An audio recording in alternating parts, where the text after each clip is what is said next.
Mr. Trump phoned several regional leaders on Tuesday to tell them he intended to move it from Tel Aviv. Saudi Arabia's King Salman told the U.S. leader that any such move would provoke Muslims around the world.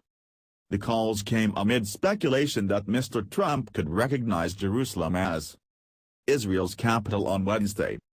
He is scheduled to deliver remarks, and White House spokeswoman Sarah Sanders said he was pretty solid in his thinking on the issue. The city's fate is one of the thorniest issues between Israel and the Palestinians.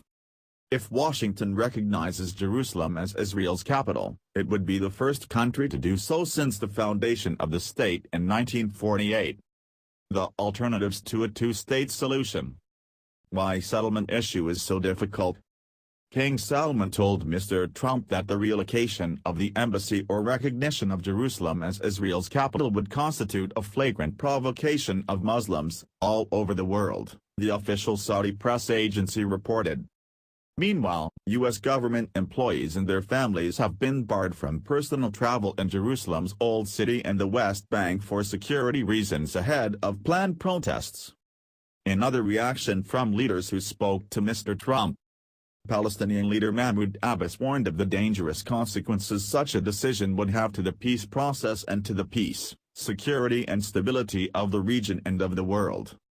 Jordan's King Abdullah said the decision would undermine efforts to resume the peace process and provoke Muslims. Jordan acts as custodian of the Islamic sites in Jerusalem.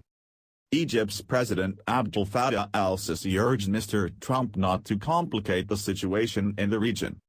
Official statements from the Palestinian Authority and Jordan confirmed that Mr. Abbas and King Abdullah were told of Mr. Trump's intention to move the embassy, while the Saudi reports did not say so explicitly.